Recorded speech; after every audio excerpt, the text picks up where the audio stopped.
राधे पुत्र कर्ण हो, सूत पुत्र कर्ण हो।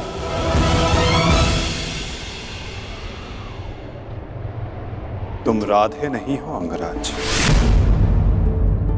तुम अधिरथ पुत्र नहीं, तुम सूत पुत्र नहीं।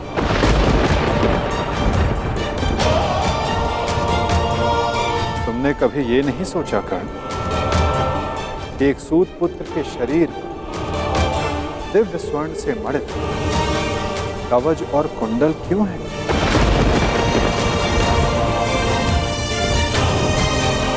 तुम्हारे मन में यह प्रश्न कभी नहीं उठा कि एक साधारण से सारथी के पुत्र के पास ये कवच और कुंडल क्यों है?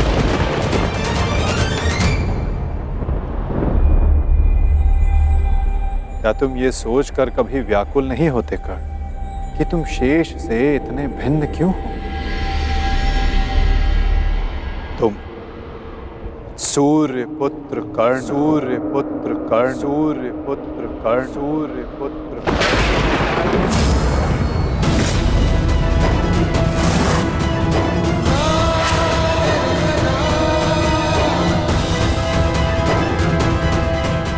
स्वयं सूर्य नारायण के अंश हो तुम कर्ण।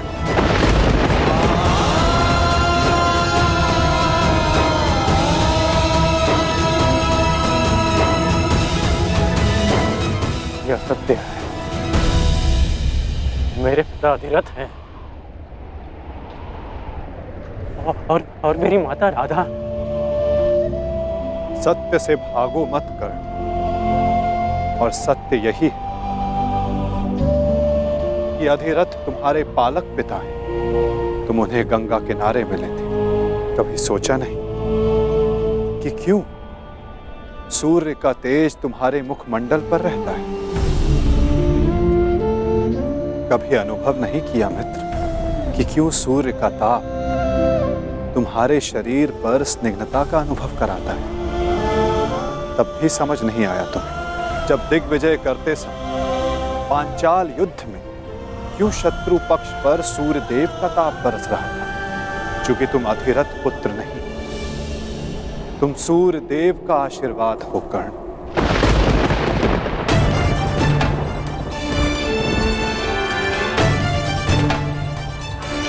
यदि मैं पिताश्री को गंगा किनारे मिला था तो मेरी माता कौन है? कर्ण, अपनी माता से बहुत पहले से भेंट करते आ रहे हो तुम कर्ण। चूंकि रक्त सदा रक्त का सम्मान करता है। कभी सोचा है कि वो कौन है जिनके समक्ष आते ही तुम्हारी दृष्टि उनके पांव की ओर चली जाती है? वो कौन है जिनसे हर युद्ध से पूर्व उनका आशीष लेने का तुम्हारा मन करता है? कौन है कर्ण जो सदा तुम्हें अपने पुत्रों के समान प्रेम करती है? वो कौन है जिनकी आंखें तुम्हें देखते ही भर आती हैं? अर्जुन से द्वंद्व होने के पश्चात भी तुमने कभी पांडवों का अहित नहीं चाहा, कभी उनकी रक्षा की, कभी उन्हें चेतावनी दी। क्यों कर्ण? इसलिए नहीं कि तुम न्याय चाहते थे, अपितु इसलिए कि तुम्हारी धमनियों में बहता हुआ रक्त तुम्हें पुकार रहा था। हाँ कर्ण, तुम राधे नहीं कुंती पुत्र हो, पांडवों के ज्येष्ठ। हाँ कर्ण, बुआ कुंती ही तुम्हारी माता है और तुम उनके ज्येष्ठ पुत्र।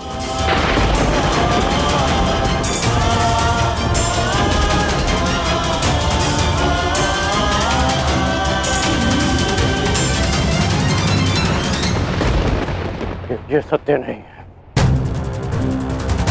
कह दीजिए केशव कि यह सत्य है। आप चाहते हैं ना कि मैं पांडवों के पक्ष में हो जाऊं? अपने मित्र का साथ छोड़ दूं, इसलिए आप मेरे साथ छल कर रहे हैं। हाँ, आप छल कर रहे हैं मेरे साथ। यदि मेरा कथन तुम्हें छल लगता है मित्र, तो जाओ स्वयं उनसे जाकर पूछो जिनके नाम से तुम संसार को अपना परिचय देते। भद्र अधिरथ और देवी राधा से जाकर पूछ लो।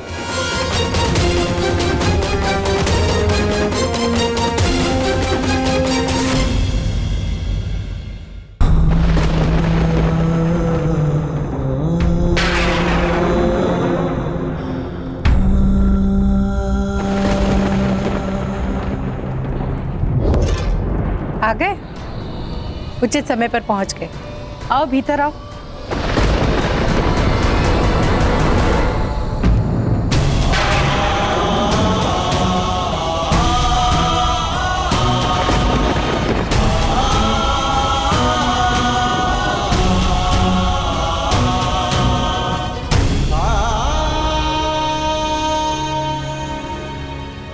क्या हुआ पुत्र?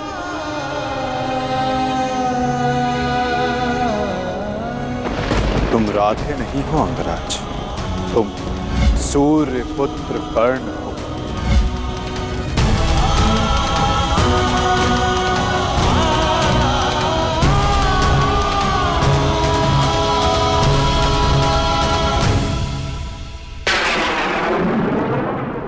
एक बार फिर से पुत्र कहकर पुकारिए ना। पुत्र?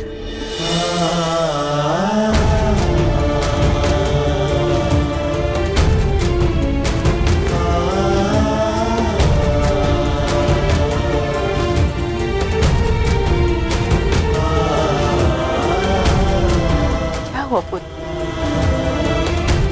तुम इतने व्यथित क्यों हो? क्या हुआ? मैं व्यथित था अपने ही मत। मैं समझ गया कि ये वासुदेव का खेल है। वो मेरे साथ खेल खेल रहे हैं माता। खेल? कैसा खेल? क्या विनोद किया केशव ने? बहुत भारी विरोध किया उन्होंने। उनका कहना है कि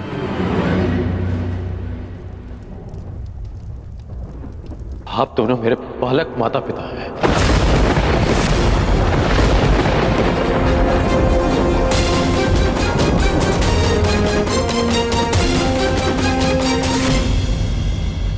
मैं पिताश्री को गंगा तट पर मिला था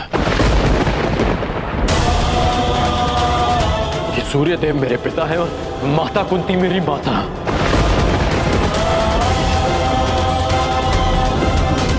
परंतु मुझे विश्वास है कि यह सत्य है।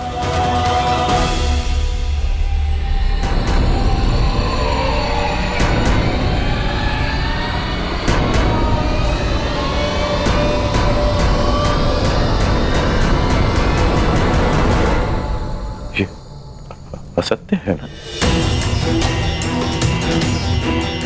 मैं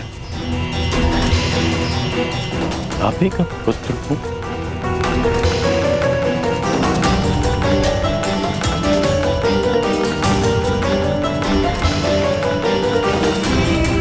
मैं आप ही का पुत्र हूं ना?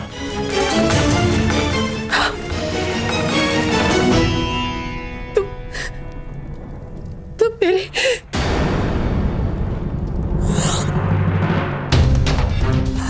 क्या हुआ माता?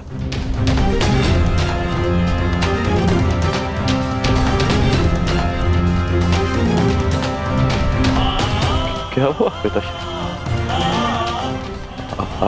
आप दोनों मौन क्यों हैं?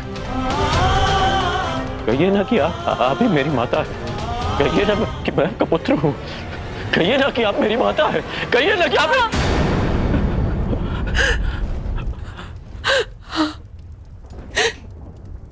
मैं तुम्हारी माता हूँ।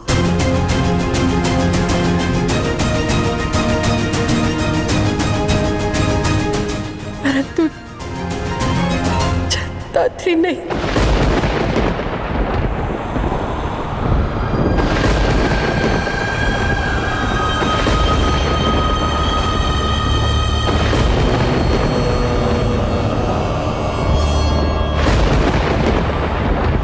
एक मनुष्य सफलता पाने के लिए कार्य करता है।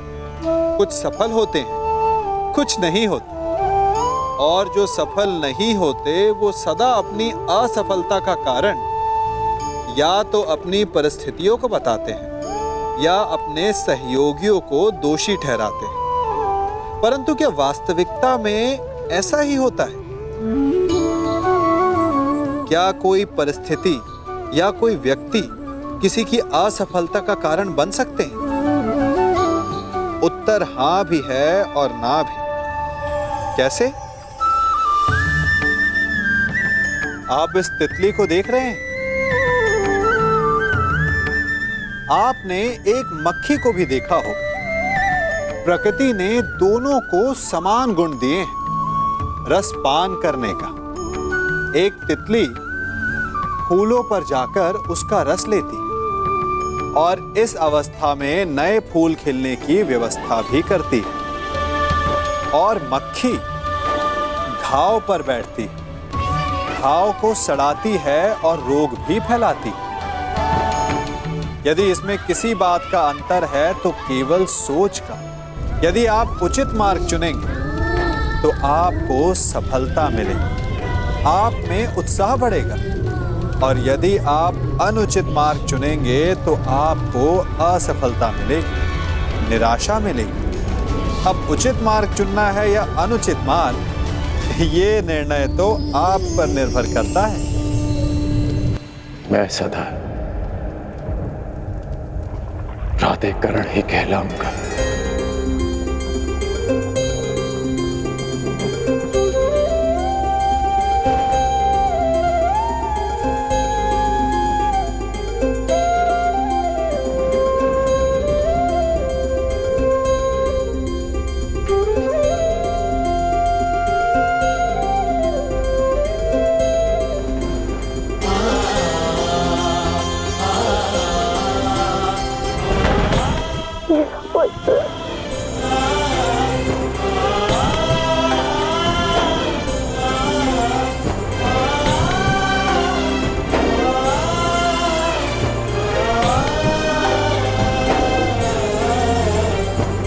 कहाँ जा रहे हो पुत्र?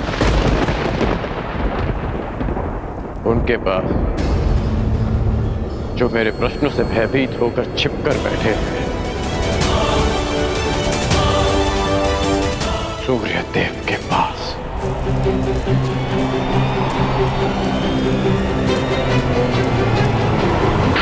मेघों के आवरण से बाहर निकलिए सूर्य देव। अब आप मुझसे और नहीं छिप सकते। मेरे समक्ष आइए सूर्य देव। जीवन के आरंभ से हर प्रातः मैंने आपको तर्पण किया, उसके लिए बाहर आइए। मैंने सदा आपका सम्मान किया, उसके लिए बाहर आइए। आपके कारण जो मेरा अपमान हुआ, उसके लिए बाहर आइए। एक कवच कुंडल मुझे देकर भी मेरे मन को जो भेदा है आपने, उस पीड़ा के कारण बाहर आइए।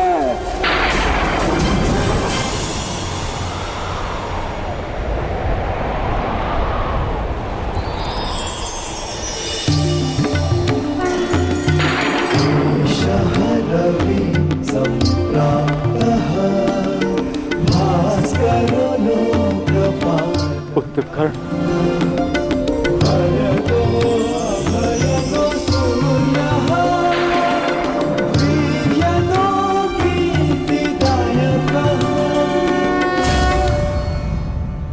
मैं ये तो मैं जान गया कि मैं आपका पुत्र हूं। आगे कहिए सूर्यदेव। पुत्र मैं विवश था, तुम्हारे जन्म के लिए भी और तुम्हारी पहचान छिपाने के लिए भी। महर्षि दुर्वासा ने देवी कुंती की सेवा से प्रसन्न होकर उन्हें यह आशीर्वाद दिया कि वो जिस भी देवता का आवाहन करेंगी वो उन्हें पुत्र देंगे। देवी कुंती बालिका थी। उन्हें लगा कि कहीं ये वरदान मिथ्या तो नहीं, और उन्होंने खेल खेल में मुझे ये आह्वान दिया, और वरदान से विवश होकर मुझे उन्हें अपना अंश देना पड़ा। विवश थे आप? कि आज विवश नहीं है? माता कुंती को मुझे अपनाने में समाज का भय था, परंतु आपको किस बात का भय था? आपने मुझे सच्चे क्यों नहीं बताया?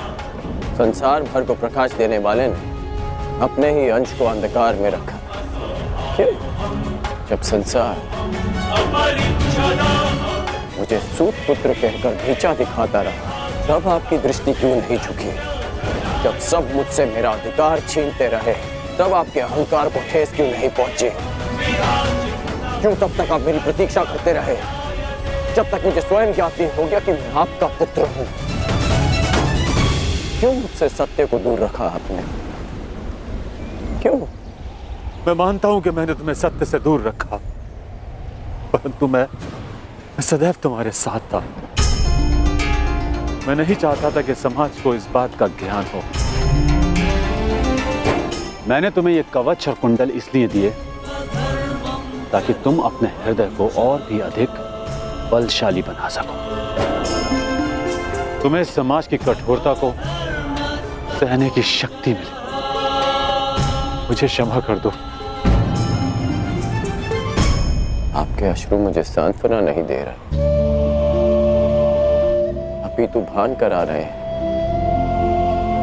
कि मैं आपके लिए केवल एक फूल के अतिरिक्त और कुछ नहीं था।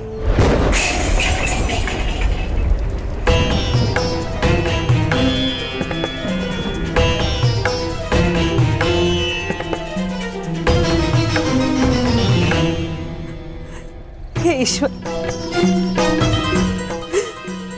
मेरे पुत्र की सहायता करना।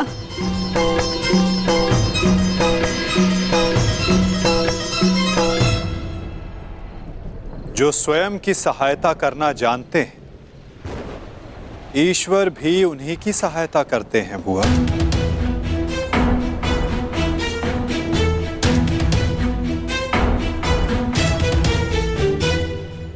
मैं सदा आपकी पूजा करता रहा, आपको तर्पण देता रहा, और भविष्य में भी मैं ऐसा ही करूंगा। मैं सदा आपका सम्मान करूंगा, क्योंकि मेरे लिए आप सदैव सबसे शक्तिशाली रहे। मेरा मन मलिन है आज, परंतु मेरे मन में आपके प्रति कोई मेल नहीं। एक बार अपने मुख से आपके जाने का समय आ गया है। कल प्रातः आपको सबके जीवन को अंधकार से निकालना। विश्राम कीजिए पिताश्री। कल्याण हो तुम्हारा। ऐसी अवस्था में भी तुमने अपने पिता को तृप्त किया। धन्य हो तुम दानवीर कर्ण।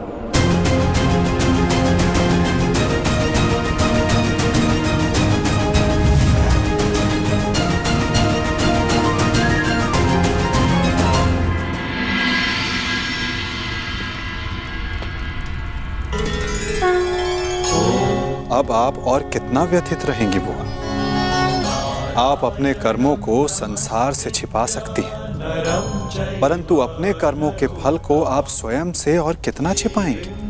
अपने कर्मों का सामना प्रत्येक को एक ना एक दिन करना ही पड़ता है बुआ। परंतु उसका सामना कैसे करूंगी? क्या कहूंगी उसे इसके समक्ष आकर?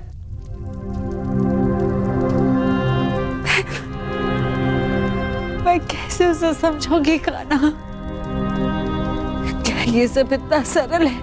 यदि सब कुछ इतना सरल होता तो जीवन जीवन नहीं होता बुआ। मनुष्य को अपने भय का, अपने अतीत का सामना करना ही पड़ता है, और ये भेंट जितनी शीघ्र हो मन से बोझ उतनी ही शीघ्र उतर जाएगा बुआ। जाइए बुआ, समय आ गया है सत्य का सामना करने का। समय आ गया आपको आपके ज्येष्ठ पुत्र से मिलने का।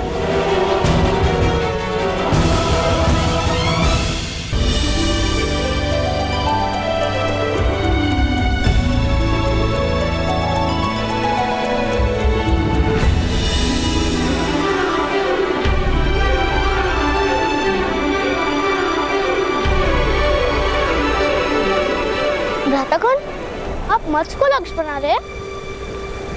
मत्स्य को नहीं, मत्स्य के मत जो पत्थर है उसको।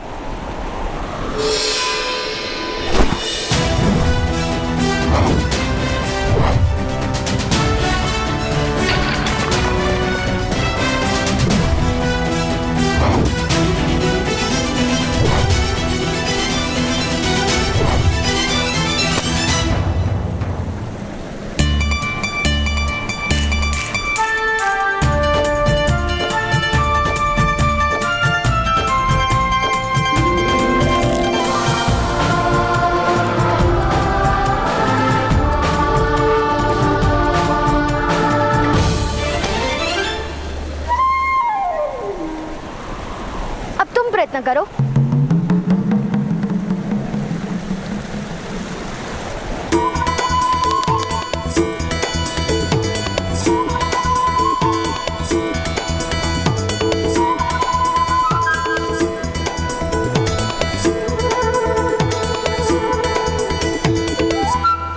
इस प्रकार धनुष उठाओ, इस प्रकार प्रत्यंचा खींचो, अपने नेत्र केवल लक्ष्य पर रखो और पवन की दिशा देखो। संधान करते समय मस्तक थोड़ा सा नीचे और हाथ ऊपर होने चाहिए। ना मस्तक मेरी आज्ञा मान रहा है, ना हाथ और ना ये धनुष।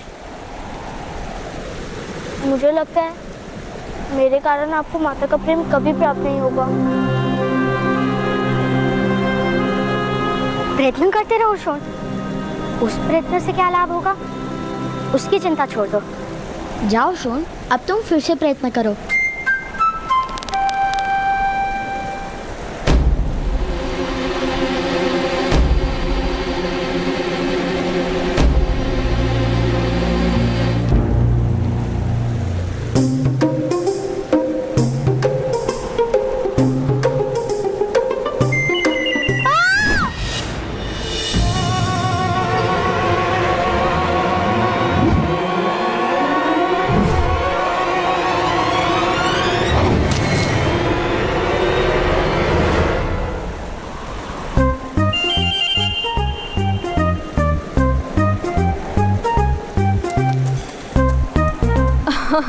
क्यों व्यर्थ प्रयत्न कर रहे हो कर्ण? मेरे पिता कहते हैं कि धनुर्विद्या सूतों का कार्य नहीं है। किंतु मेरे ताऊ कहते हैं विद्या उनकी होती है जो ग्रहण कर ले। और यदि विद्या ही क्षत्रिय होने का प्रमाण है तो शोण भी धनुर्धारी बन जाएगा।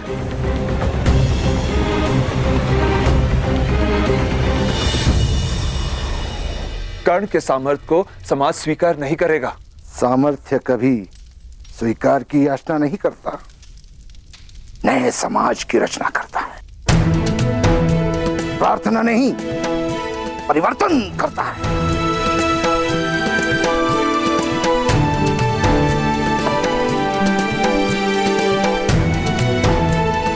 ऐसा ही आत्मविश्वास लेकर आप भी घर से निकले थे। क्या हुआ? ना संसार बसा पाए और ना परिवर्तन ला पाए।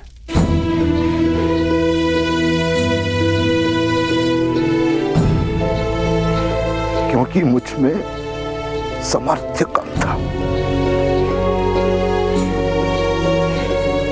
किंतु कर्ण दिव्य है, वास्तव में दिव्य है। अवश्य किसी देवता का प्रसाद है ये तुम्हारा सौभाग्य है कि कर्ण ने तुम्हारे घर में जन्म लिया है। कर्ण वो है जो समय को बांधेगा, जो इतिहास का निर्माण करेगा, जो समाज में परिवर्तन लाएगा। मूर्खतापूर्ण बात मत करो। क्षत्रिय तो जन्म से ही होता है। तो क्या क्षत्रिय विद्या लेकर जन्म लेते हैं? हाँ अवश्य, इसीलिए तो कहते हैं धनुर्विद्या पर क्षत्रियों का अधिकार है। तो करो प्रदर्शन अपने क्षत्रिय होने का।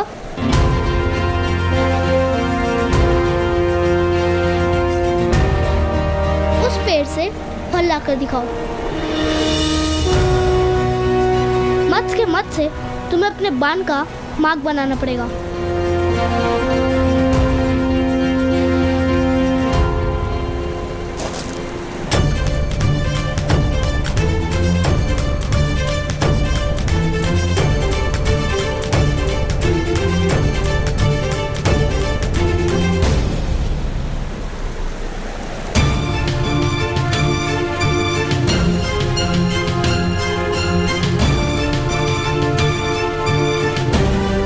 प्रथम तुम करके बताओ।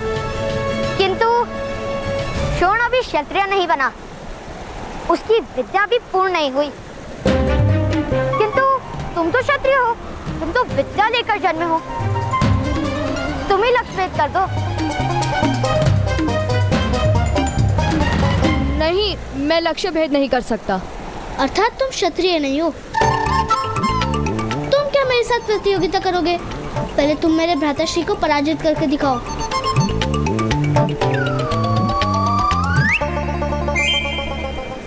और जब तक तुम भ्राताश्री को पराजित नहीं करोगे, तब तक हम तुम्हें क्षत्रिय नहीं मानेंगे। असंभव। मैं अपने छोटे से बालक के कंधों पर आपके सपनों का भार नहीं आने दूंगा। कृपा करके उसके मस्तक में मिथ्या वचन मत भरिए। मेरी तो केवल इतनी इच्छा कि वो अपना जीवन सुख और संतोष के साथ जी। नहीं बनाना चाहता उसे योद्धा, नहीं करवानी है समाज के साथ शत्रुता, उसके जीवन में संघर्ष नहीं भरना चाहता मैं। सामर्थ्य और संघर्ष में तो पति पत्नी का संबंध है अधिरथ। नहीं भ्राताश्री, कोई संघर्ष नहीं होगा उसके जीवन में। कर्ण सामान्य है और एक सूत की तरह सामान्य जीवन जिएगा। इस समय प्रकाश कम हो गया है, मैं कल प्रातः का लक्ष्य भेद कर दूंगा। सुनो, यदि तुम लक्ष्य भेद नहीं कर पाए तो तुम्हें भ्राताश्री के चरण स्पर्श करने पड़ेंगे, और यदि लक्ष्य भेद कर पाए तो मैं तुम्हारे चरण स्पर्श करूंगा। चलो श्वेत केतु, चलो।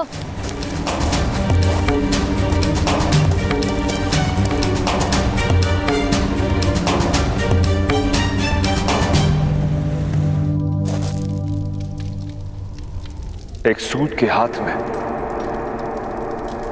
रथ की धुरा होती है,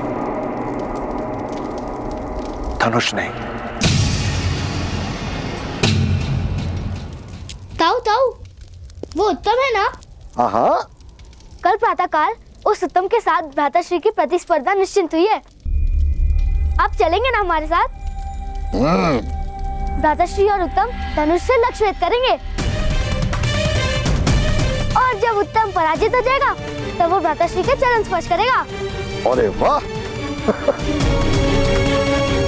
ये क्या प्रलाप कर रहे हो तुम? कोई प्रतिस्पर्धा नहीं होगी, कोई लक्ष्य भेद नहीं होगा। किंतु पिताश्री, यदि प्रतिस्पर्धा नहीं होगी तो भ्राताश्री को उस उत्तम के चरण स्पर्श करने होंगे। तो कर्ण चरण स्पर्श नहीं, बड़ी बात करेगा।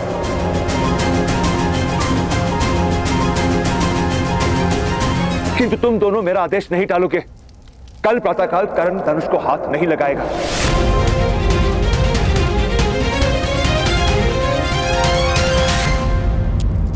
पिताश्री, कल प्रातः काल मुझे आपके साथ आने का आदेश दीजिए ना। क्यों पुत्र, सेना निरीक्षण में तुम्हें क्या रुचि? मुझे चरण स्पर्श करने में रुचि नहीं। मैंने एक भूल कर दी पिताश्री। जाओ। मेरे सम्मान पे प्रश्न हुआ तो मैंने प्रतियोगिता को स्वीकार कर लिया। भूल से कल प्रातः काल मेरी कर्ण के साथ धनुष विद्या की प्रतिस्पर्धा है। मेरी हार निश्चित है।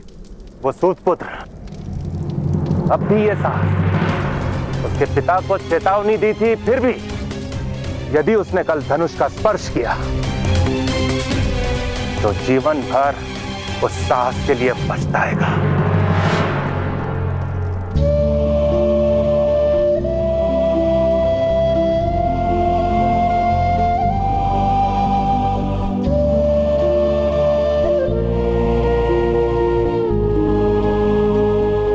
तो कर्ण चरण स्पर्श नहीं, बड़ी बात करें, कल प्रातःकाल कर्ण धनुष को हाथ नहीं लगाएगा।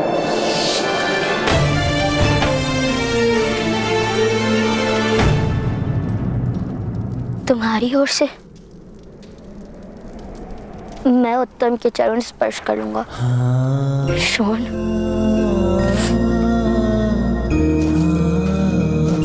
भ्राताश्री, आप उस उत्तम के चरण नहीं स्पर्श करेंगे।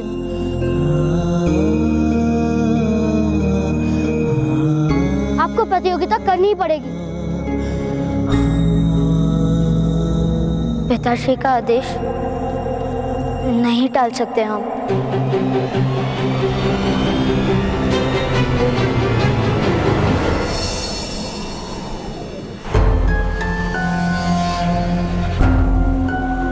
वो सूतपुत्र नहीं आएंगे। क्षत्रियों से प्रतियोगिता करने का साहस सूतपुत्र में नहीं होता पुत्र, और चरण स्पर्श करने की संभावना से वो कर्ण भयभीत हो गया होगा। चरण स्पर्श करवाने के लिए हम उनके घर चले पिताश्री? नहीं पुत्र, अब तो गांव के बीच वो कर्ण तुम्हारे चरण स्पर्श करेगा। चलो।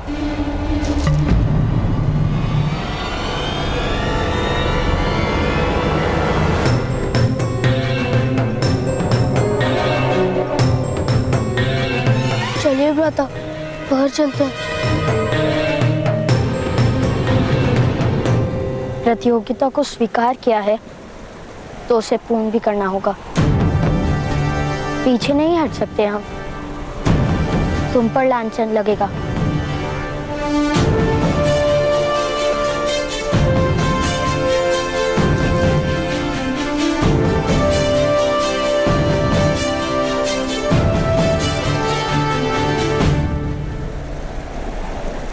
प्रतियोगिता करोगे कैसे सुपुत्र?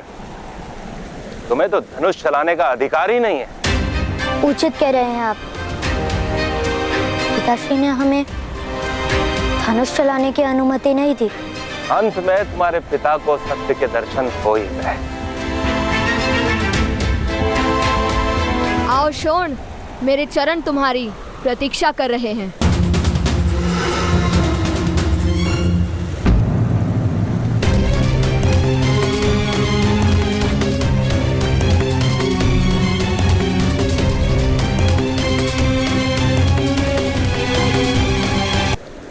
उत्तम, यदि तुम्हें आपत्ति ना हो तो शोण के स्थान पर क्या मैं तुम्हारे चरण स्पर्श कर सकता हूँ? नहीं भ्राताश्री, आप उत्तम के चरण स्पर्श नहीं कर सकते। मैं ही उत्तम के चरण स्पर्श करूंगा। अरे दोनों ही कर लो। पुतों को चरण स्पर्श करने में लज्जा किस बात की?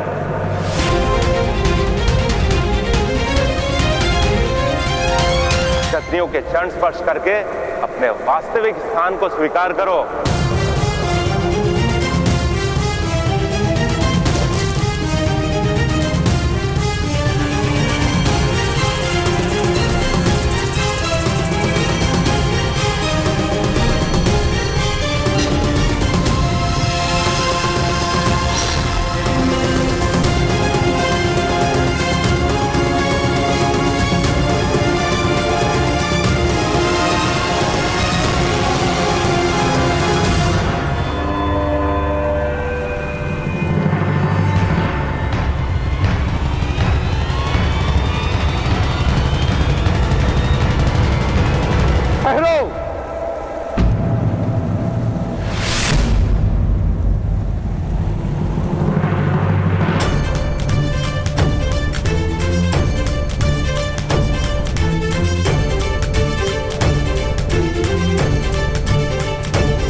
पुत्र।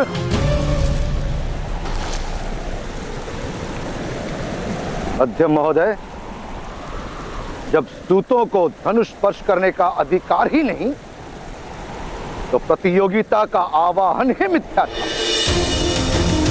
जय पराजय का प्रश्न ही कहां उठता है? तात्पर्य ये महोदय, यदि प्रतियोगिता ही नहीं हुई तो चरण स्पर्श ही क्यों? उचित कह रहे हो, चरण स्पर्श करने की कोई आवश्यकता नहीं। बस इन सूत पुत्र को अपना स्थान स्मरण रहे, वही काफी है।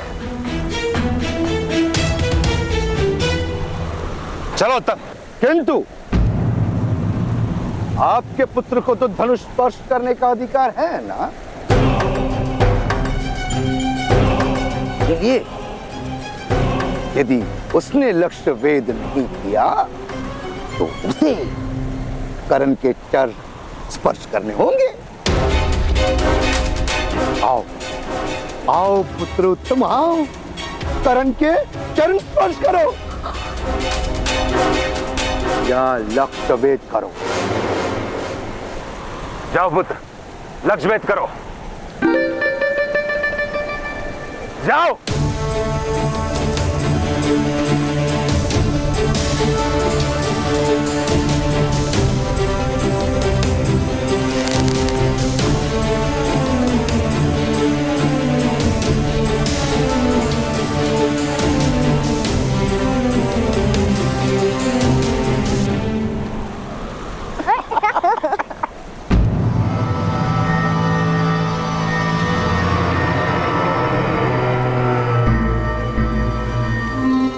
मध्यम महोदय, दीजिए कर्ण को अनुमति।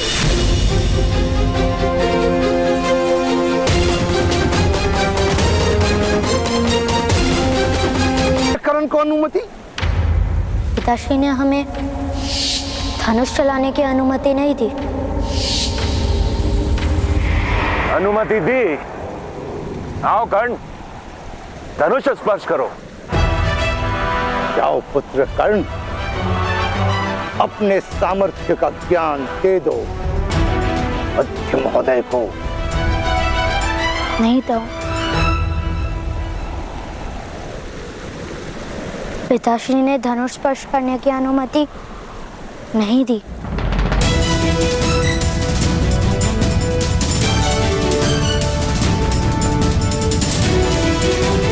पुत्र कर्ण,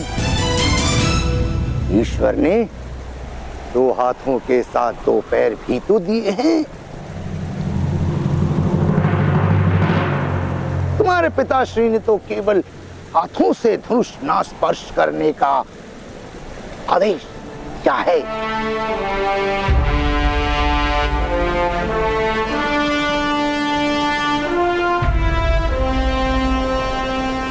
दिव्य दृष्टि से बाण शक्ति से जीते ये सारा रण, शांत चित्त धरे आत्मबल भरे जीते हर बाधा गण। छूट ना पाए लक्ष्य हो चाहे सूक्ष्म सा छुपा हो कर, मित्र वेग है सूर्य तेज है कवच चढ़ा इसके तन।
दृष्टि या दृष्टिकोण, समझ या सोच?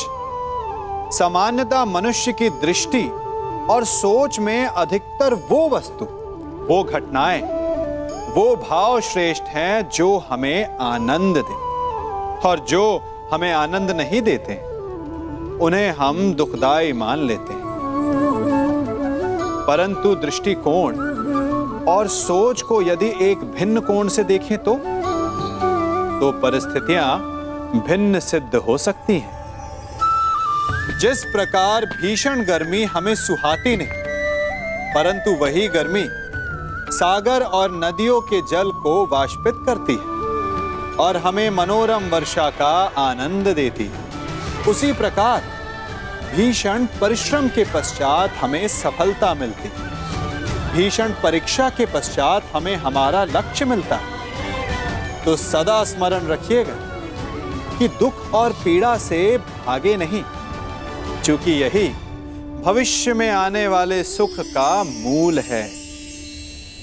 एक पति के जीवित होते हुए भी तीन तथा कथित देवताओं के साथ संबंध बनाया आपने।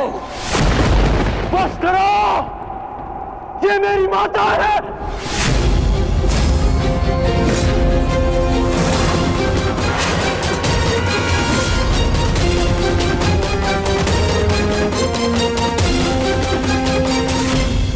ये भले ही पांडवों की जन्ममाता है, परंतु ये तुम्हारी मां समान है।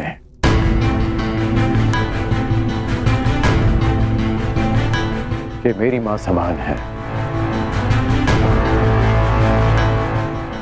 माता शत्रु की हो या मित्र की, कौरवों की हो या पांडवों की, माता सम्मान की अधिकारिणी होती हैं। हस्तिनापुर की कुलवधू के अपमान के कारण आज ये युद्ध हमारे सामने खड़ा है, और आज तुम हस्तिनापुर की राजमाता का भी अपमान करोगे।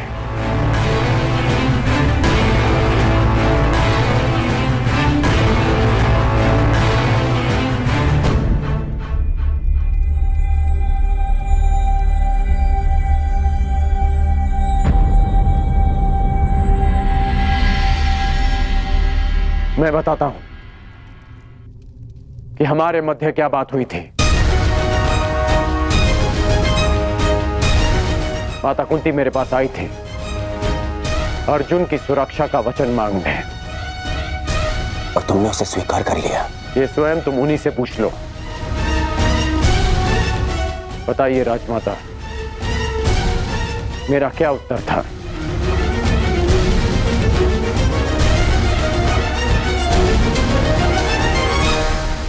लड़ने का, युद्ध के अंत तक या अर्जुन जीवित रहेगा या फिर वो। उसने ये भी कहा कि वो अपने मित्र से वो नहीं मोड़ सकता। परंतु ये बस, और कुछ मत कहिएगा मामश्री, कुछ मत कहिएगा।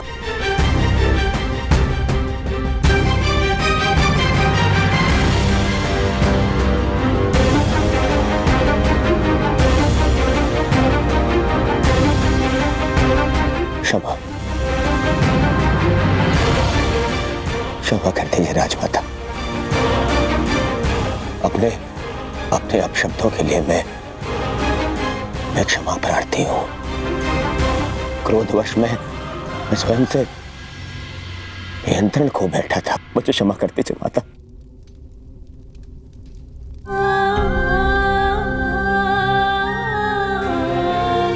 क्षमा कर दीजिए।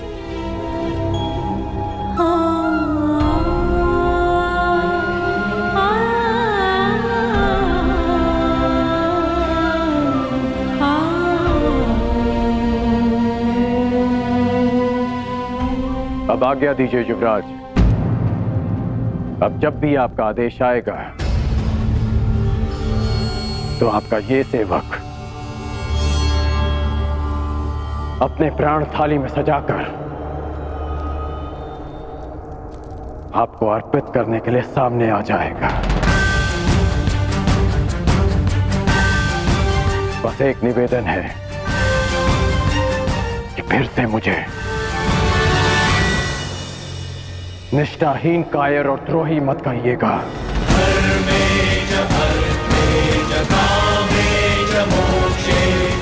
आज मैं आपको एक वचन देता हूं युवराज, इस युद्ध के केवल 2 परिणाम आएंगे।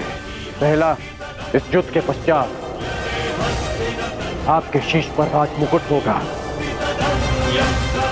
या दूसरा, इस कर्ण के धड़ पर शीश ही नहीं होगा। आज्ञा दीजिए।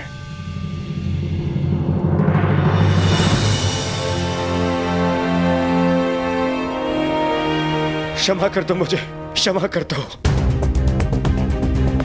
मैं उस छलिए के माया से भ्रमित हो गया था मित्र, मैं भी हो गया था, स्वयं पर से विश्वास खो बैठा था और तुमसे भी। मुझे लगा कि कहीं वो छलिया मुझसे मेरा मित्र छीन न ले। मुझे क्षमा कर दो मित्र।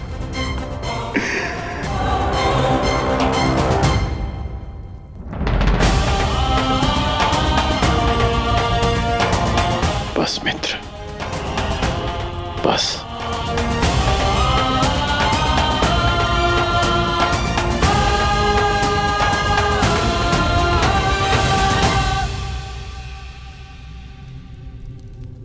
मेरे जीवन के अंतिम क्षण तक ऐसा नहीं होगा मित्र। तुमसे तुम्हारा मित्र मृत्यु अवश्य छीन सकती है,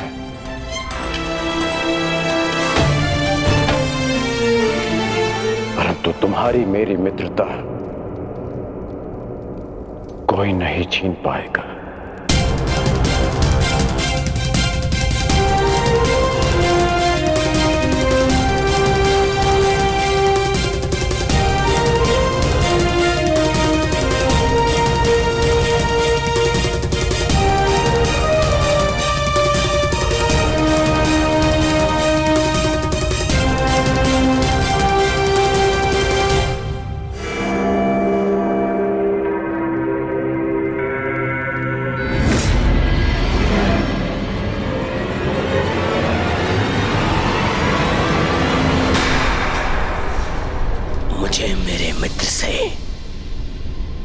जीवन भर का आश्वासन मिल गया है मामाश्री।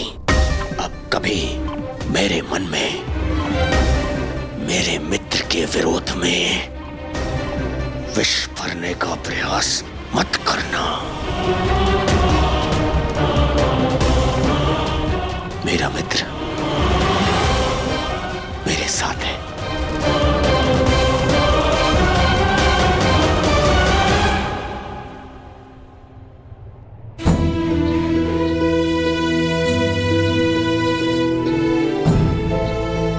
माता शत्रु की हो या मित्र की, माता सम्मान की अधिकारिणी होती हैं। ये भले ही पांडवों की जन्म माता है, परंतु ये तुम्हारी मां समान है, ये मेरी मां समान है।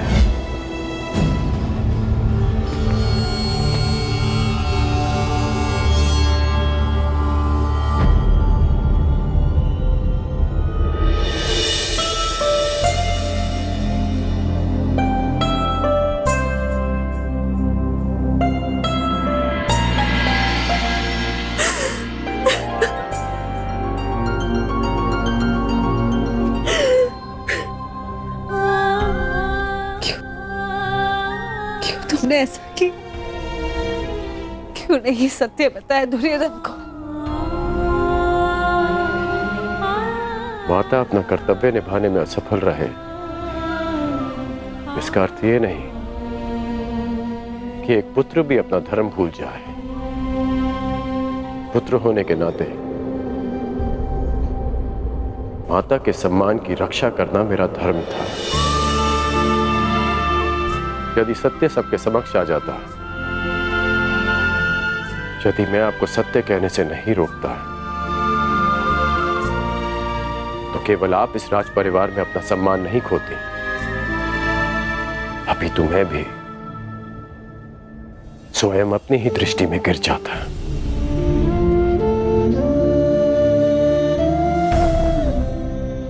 मानता हूं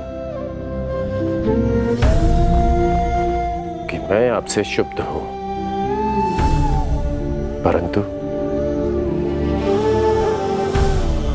आप ही का पुत्र होना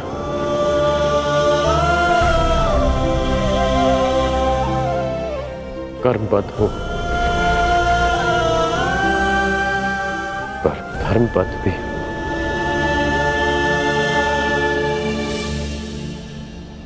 कहां से लाए उतना साहस? कैसे अर्जित किया इतनी पीड़ा सहने का सामर्थ्य? कैसे आई उदारता तुम्हारे हृदय में? तुम्हारा हृदय तो कहां से भी विशाल है। कौन हो तुम? कौन हो? जन्म से सूर्य पुत्र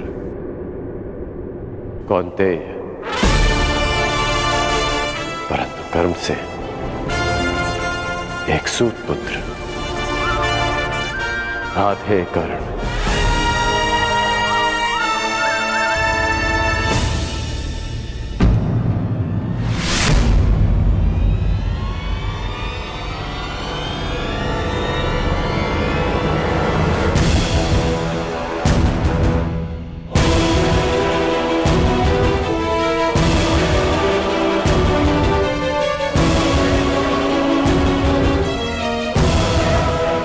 अंगराज, मैं कुंती से एकांत में बात करना चाहता हूं।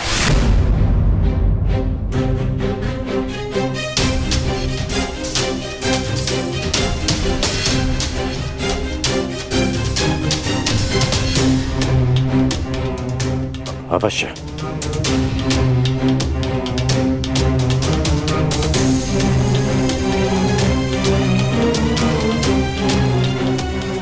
बड़ी बात।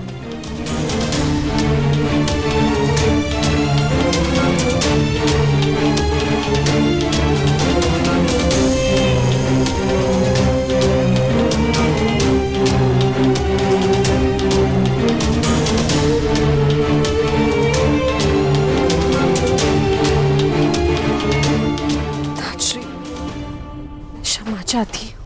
तुम क्यों क्षमा मांग रही हो पुत्री? क्षमा का पात्र तो मैं स्वयं हूं। मैं एक मां से क्षमा मांगने आया हूं, जिसके पुत्र एक महायुद्ध में फंस गए हैं, जिसकी उत्तरदायी तुम नहीं, मैं ही क्या, समस्त महारथी आचार्य हम सभी। हम इस युद्ध को रोकने में सक्षम थे, परंतु रोक नहीं पाए। इस बात से मन संतुष्ट है कि तुम्हारे सभी पुत्र धर्म के पक्ष में हैं। यदि उनमें से कोई एक भी मेरे पक्ष में होता तो मैं उसकी रक्षा के लिए कुछ भी कर सकता था।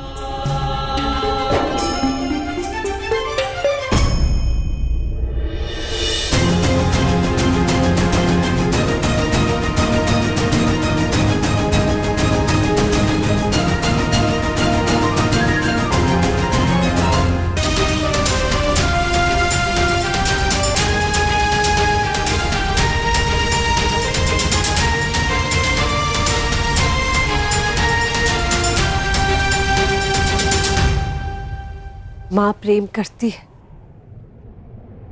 और पिता न्याय करते हैं। आप तो पिता मां है ताजश्री। मेरे पुत्र अपना न्याय मांगने आ रहे हैं और मुझे विश्वास है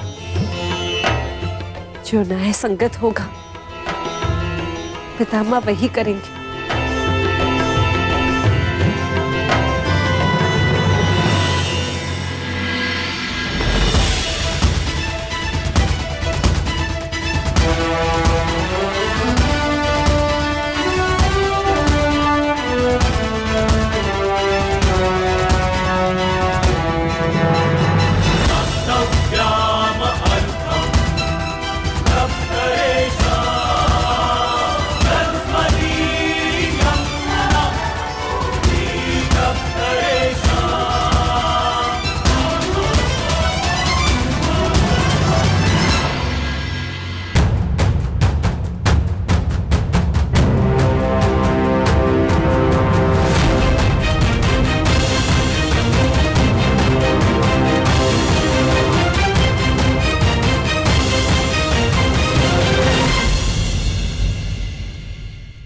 माता, क्या आज मैं आपसे कुछ मांग सकता हूँ?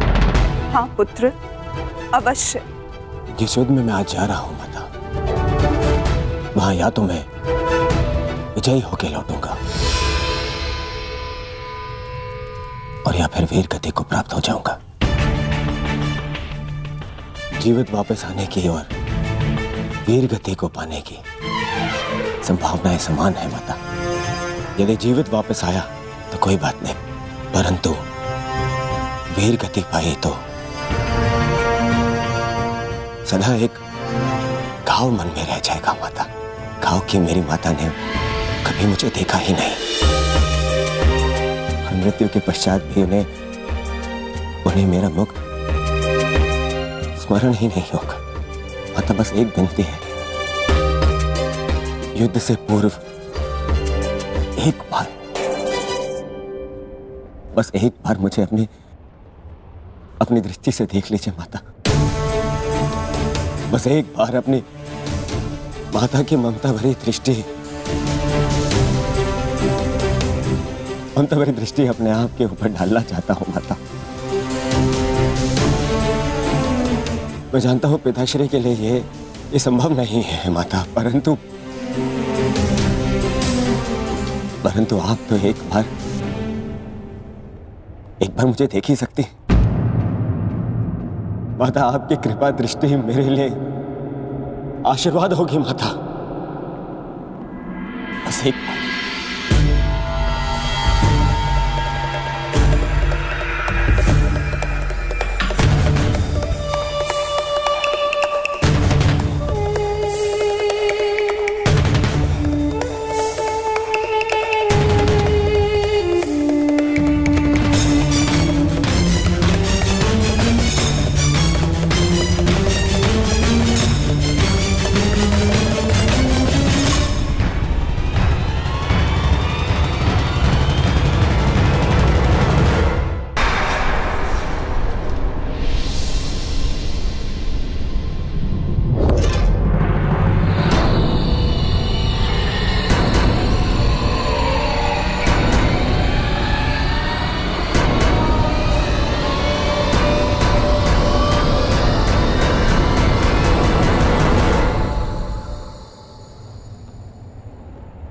नहीं पुत्र नहीं, अभी सही समय नहीं आया है। परंतु ये माता वचन देती है कि जिस दिन तुम्हें मेरी दृष्टि की आवश्यकता पड़ेगी, उस दिन ये माता अपने पुत्र के लिए अपने पति को दिया प्रण भी भूल जाएगी।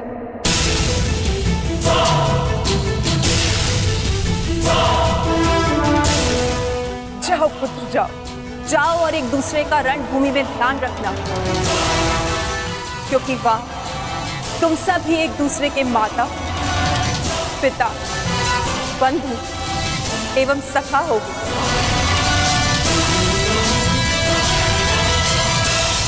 अब आज्ञा दीजिए और आशीर्वाद दीजिए। आज मुझे आपके आशीर्वाद की बहुत आवश्यकता है।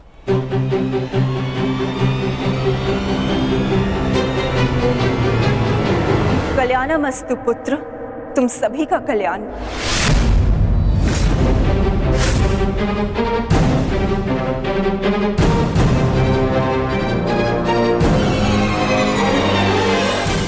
आपने विजयी भव का आशीर्वाद नहीं दिया माता।